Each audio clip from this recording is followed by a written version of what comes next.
you covered. The LOOT Apparel and Music, where fashion meets the rhythm of your soul. Join us today and march to the beat of your own drum. He has been here and he has done.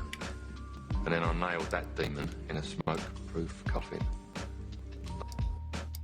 And I've done that. He has been here and he has done that. And then I nailed that demon in a smoke-proof coffin. And I did it all with Johnny. I love that man. He's what you call class. And if you had any fucking brains, Roman, you'd love him too. You know his music sales have gone up 1,000% in 2 weeks. You see, Johnny, the crackhead, knows that a rocker is worth more dead than alive. Silly world, isn't it? I've done that. So, all right. So what I want to talk about, we'll keep it nice and brief because, we're trying to get towards the end here. So right now, what I want to talk about a little bit is when it comes to these artists, there's a lot of artists out here that are definitely just passing away for no reason. You know what I mean? And, we're talking about the whole fact of the catalogs. There's a lot of people's catalogs of music that were, we all conspire to think that they passed away because of it. You know what I mean? So, for one, there's like the whole factor of, say, like Michael Jackson or Prince. A lot of their music started to take off around the time that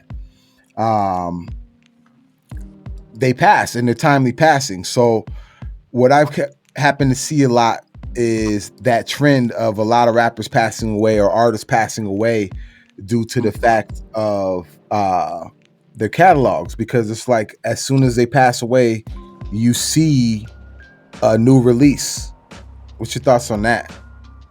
Oh, like they call the Prometheus albums and stuff like that.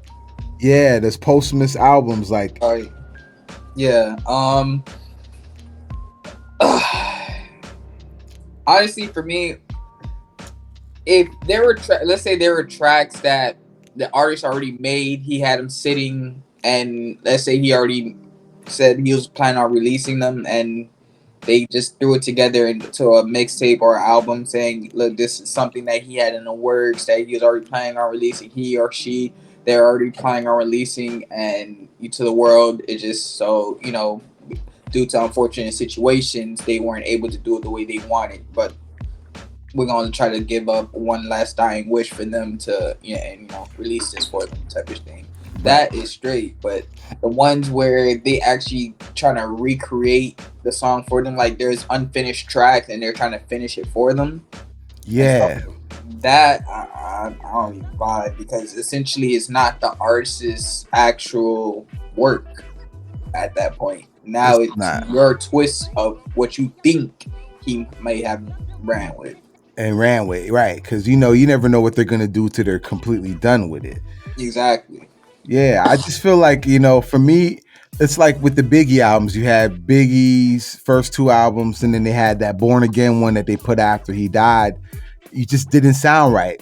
You got Manny Fresh beats on there and shit. It's just like, no, I don't see Biggie rapping on the Manny Fresh beats. Like a, a Cash Money beat with Biggie on it. It's like they're just assuming, because all right, this is the time Biggie was alive, and this is who was getting hot at that time. So they're just assuming Biggie was gonna work with these people and make a track together. It's like, nah, maybe what if Biggie wasn't vibing those tracks? Is right? He made that type of right. That's funny you say that, because that's always been on my mind. I'm like, does Biggie even like any of these people? Would Biggie even like any of these people? Would Tupac even like any of these people that are featured on these songs? Would he have actually made those songs himself? And this is before the times of sending songs over on the internet. Yeah. And then another thing, what I'll also say too is, because of those two passing, if those two were still alive, would music have transitioned the way it transitioned? Mm-hmm. Would it still be real rap? Right. Because we would still have the likes of the greatest two still competing, so everybody else would have to compete against those two. But since they died, there was a void at the top. Yep. And with that void created a new opening for a new sound.